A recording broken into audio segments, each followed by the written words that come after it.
अस्सलाम वालेकुम। Renal disease हमने स्टार्ट की है, ठीक है। सबसे जो इम्पोर्टेंट टॉपिक रीनल मेडिसिन का है वो एक्यूट किडनी इंजरी। ये बहुत ज़्यादा कॉमन टॉपिक है, बहुत ज़्यादा इम्पोर्टेंट है, सारे एग्जाम्स में ही आता है, सही है। तो इसको हम सही डिटेल से डिस्कस करेंगे। एक्यूट किडनी इंजरी, अच्छा, एक्यूट किडनी इंजरी जब होती है ना तो ये हमेशा एसोसिएटेड विद सेकेंडरी डिजीज होती है, ठीक है। मतलब अगर किडनी में कोई एक्यूट इंजरी कॉज हो रही है तो इसके पीछे और कोई वजह होगी जो कि सेकेंडरी कॉज होगा। वो या तो प्री रीनल कॉज हो सकता है, ठीक है, रीनल के अलावा बॉडी में कहीं और पे, ठीक है। रीनल किडनी में खुद अपना कोई डिफेक्ट हो सकता है, या फिर किडनीज के बाद जो वेज या कुछ भी आता है तो पोस्ट रेनल उसमें ऑब्स्ट्रक्शन वगैरह की वजह से भी एक्यूट किडनी इंजरी हो सकती है, ठीक है। फॉर एग्जांपल किडनीज के बाद क्या आता है, प्रोस्टेट वगैरह, तो इसमें अगर डिफेक्ट्स हो जाए तो वो पोस्ट रिटर्न होता है, ठीक है। By definition it is a condition in which there is sudden and reversible loss of kidney function accompanied by reduction in urine volume and increase in nitrogenous waste in blood, ठीक है। Acute है तो मतलब कि ये जो है sudden है और रिवर्सिबल लॉस है। इसमें क्या होता है कि जब एक्यूट किडनी इंजरी हो जाए तो यूरिन वॉल्यूम आउटपुट जो है वो कम हो जाएगा, और जब यूरिन आउटपुट कम होगा तो एज अ रिजल्ट बॉडी में नाइट्रोजनस वेस्ट की डेवलपमेंट ज़्यादा हो जाएगी, ठीक है। अब इसके फिजियोलॉजी पे आते हैं कि एक्यूट किडनी इंजरी होती किस चीज़ के वजह से है। 3 मेन कॉजेज हो सकते हैं, ठीक है। एक प्री रेनल कॉजेज, एक रीनल कॉजेज और एक पोस्ट रेनल कॉज, ठीक है। प्री रेनल कॉजेज में 2 कॉजेज है, एक लोकल काज और एक सिस्टेमिक काज, ठीक है। प्री रेनल में क्या होता है, defected blood supply, decrease perfusion to kidney, causes में भी लोकल और सिस्टेमिक। लोकल में among kidneys for example vasculitis और renal artery stenosis, and systemic में blood loss due to malignancy, uterine bleed और oesophageal varices, anaemia, cardiac failure, sepsis और dehydration, ठीक है। प्री रेनल कॉजेज हमारे पास क्या कॉजेज हो गए, 2 कॉजेज, एक लोकल एक सिस्टेमिक। लोकल तो ये कि मतलब किडनी के आसपास कोई डिफेक्ट है, तो क्या है, रीनल आर्टरी स्टेनोसिस, मतलब जो आर्टरीज किडनी को सप्लाई दे रही है उसमें स्टेनोसिस हो गया है, सही है, या कोई वास्कुलाइटिस है, ये लोकल कॉजेज हो गए। सिस्टेमिक में हमारे पास क्या हो सकता है कि पूरी बॉडी में ब्लड लॉस हो रहा है, ठीक है, या तो मैलेग्नेंसी की वजह से, या कोई यूट्राइन ब्लीड है, या एसोफेजियल वेरिसिस है। ये सारे ऐसे कंडीशंस है जिसमें ब्लड लॉस होता है, ठीक है। कार्डियक फेलर हो सकता है कि कार्डियक जो है हार्ट वो सही से ब्लड पंप नहीं कर रहा। सेप्सिस हो सकता है, कोई इन्फेक्शन या डिहाइड्रेशन हो सकता है, सही है। अच्छा, अब ये जो सारे काजेस हैं लोकल और सिस्टेमिक, इसमें क्या होता है कि ड्यू टू सर्टेन रीजंस जो अब हमने डिस्कस की है, इसकी वजह से किडनी को ब्लड सप्लाई सही नहीं होता, ठीक है। जब किडनी को ब्लड सप्लाई सही नहीं होगा तो वहाँ पे परफ्यूजन ऑफ सेल्स हो जाएगा, क्योंकि उनको सही ब्लड नहीं मिल रहा ताकि वो अपने फंक्शन को सही परफॉर्म कर सके। तो ये हमारे पास हो गए प्री रेनल कॉजेज, ठीक है। अब रीनल कॉजेज, किडनी में अपना ऐसा क्या हो सकता है जिसकी वजह से एक्यूट इंजरी कॉज हो सकता है, ठीक है। तो रेनल कॉजेज में एक है एटीएन। एटीएन क्या है, एक्यूट ट्यूबुलर नेक्रोसिस। ये नेफ्रॉन है, इसमें ये ट्यूब प्रेजेंट है, ठीक है। इस ट्यूब में अगर नेक्रोसिस हो जाए, मतलब ब्लड सप्लाई तो उसको कम आ रही है due to pre renal causes, लेकिन अब प्री रीनल कॉजेज की वजह से रीनल में भी डिफेक्ट्स क्रिएट हो रहे हैं। वो डिफेक्ट्स क्या है, necrosis of tubules in the nephron, जिसको हम कहते हैं एक्यूट ट्यूबुलर नेक्रोसिस, ठीक है। तो decrease blood supply, tubule cells death, tubules die and fall in lumen, ठीक है। अच्छा, अब यहाँ पर जो इंटरस्टिशियम है, मतलब ये नेफ्रॉन्स है, ये ट्यूब्स है, इसके इर्द गिर्द जो जगह है इसको हम इंटरस्टिशियल स्पेस कहते हैं या ट्यूबुलो इंटरस्टिशियल, ठीक है। तो परफ्यूजन ऑफ सेल्स की वजह से और due to the fall of die cells in the lumen, उसकी वजह से ट्यूबुलो इंटरस्टिशियल डिजीज डेवलप होता है, ठीक है। तो एक ये रेनल डिफेक्ट हो गया, AIN इसको कहते हैं, ठीक है। इंटरस्टिशियल इन्फ्लेमेशन अकर, एक्यूट इंटरस्टिशियल नेफ्राइटिस इसको कहते हैं, ठीक है। अच्छा, वस्कुलर कॉजेज हो सकते हैं ग्लोमेरुलर, यहाँ पे ग्लोमेरुलस है, ठीक है, ये इसको सही ब्लड सप्लाई नहीं हो रहा है due to pre renal causes, उसको की वजह से रीनल कॉजेज डेवलप हो रहे हैं, मतलब ग्लोमेरुलाई में भी डिफेक्ट आ रहा है जिसकी वजह से एक्यूट किडनी इंजरी कॉज हो रही है, ठीक है। अच्छा, इंटरस्टिशियम में जो है और कौन से रीजन है जिसकी वजह से जो है इंटरस्टिशियम में डिफेक्ट्स आ सकते हैं, तो वो ड्रग्स की यूजेस है, ठीक है। टॉक्सिक ड्रग्स जो है वो इंटरस्टिशियल एडिमा कॉज करते हैं, ठीक है। Acute interstitial nephritis as a result इसमें डेवलप होता है। To compensate these conditions, hypovolemia, etc., renal angiotensin mechanism activate.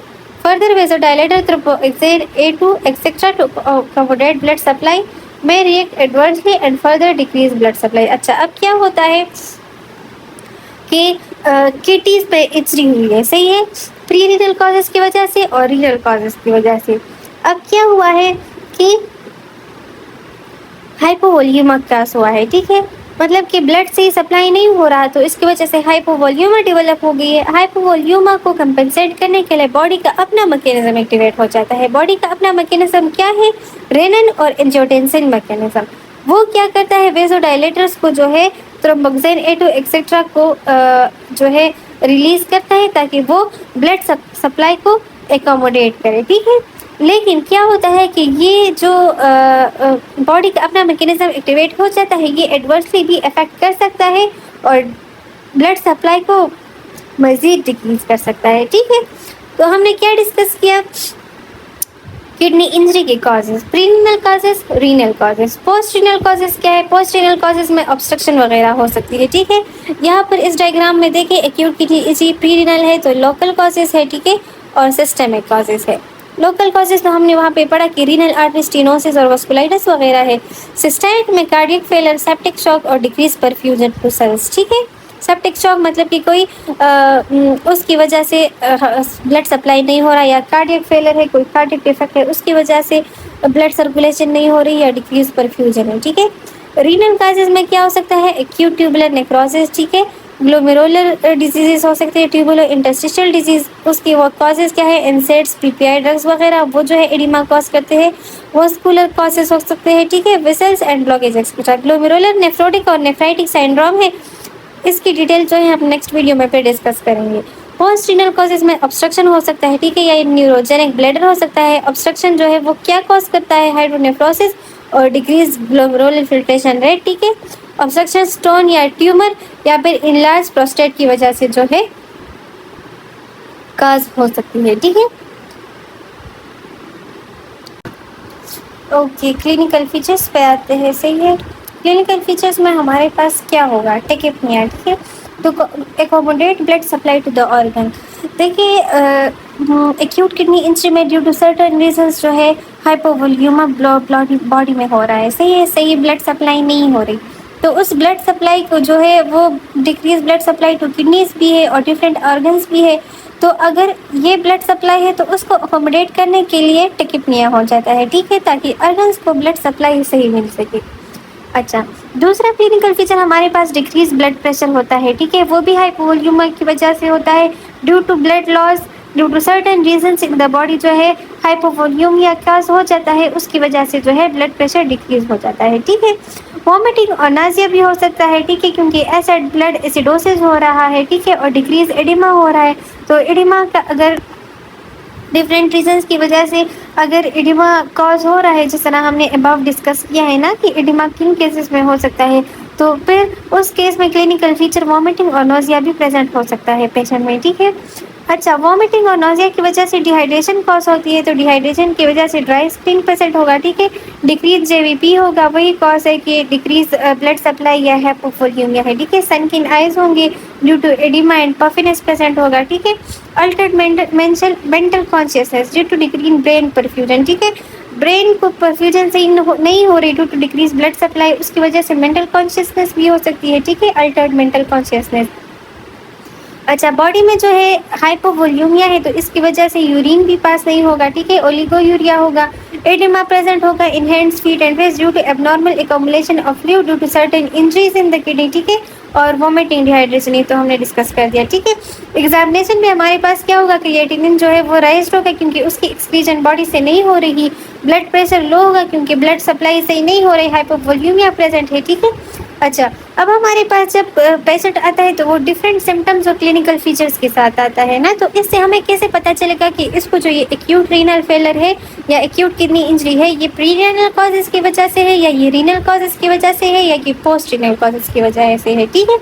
अच्छा, अब अगर हमारे पास patient vomiting, diarrhoea, blood loss, burns, cardiac failure, septic shock, tachycardia और डिक्रीज बीपी इस क्लिनिकल फीचर्स के साथ प्रेजेंट हो तो ये मोस्टली कॉमनली जो है प्री रीनल कॉजेज में आते हैं, ठीक है। वॉमिटिंग, डायरिया, इसकी वजह से ब्लड लॉस की वजह से, वॉमिटिंग डायरिया की वजह से डिहाइड्रेशन होगा, ब्लड लॉस की वजह से टैकेप्निया, लो जीबीपी और हाइपोवोल्यूमिया होगा, ठीक है। बर्न्स और कार्डियक फेलियर की वजह से भी डिक्रीज ब्लड लॉस हो सकता है, सेप्टिक शॉक, डिहाइड्रेशन और टैकीकार्डिया, डिक्रीज बीपी। ये सारे हमें वही सिम्टम्स जो है उसका क्लू देते हैं कि बॉडी में जो है या किडनी को जो है ब्लड सप्लाई सही नहीं हो रही due to pre renal causes, ठीक है। जो लोकल और सिस्टेमिक कॉजेज थे, रीनल आर्टरी स्टेनोसिस या वस्कुलाइटिस या फिर सिस्टेमिक कॉजेज कार्डियक फेलियर है या कोई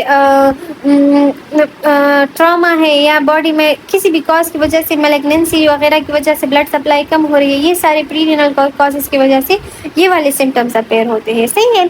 अब अगर हमारे पास एडिमा प्रेजेंट है या क्रिएटिनिन या पोटाशियम या प्रोटीनूरिया है, सही है। अगर पोटाशियम ज़्यादा है, अगर प्रोटीनूरिया प्रोटीन ज़्यादा है या क्रिएटिनिन ज़्यादा है बॉडी में और बॉडी में एडिमा डेवलप हुआ है, तो इसका मतलब है कि ये रीनल कॉजेस है। किडनी में अपना कोई फेलियर है जिसकी वजह से वो प्रोटीन एक्सक्रीट नहीं कर रहा, पोटाश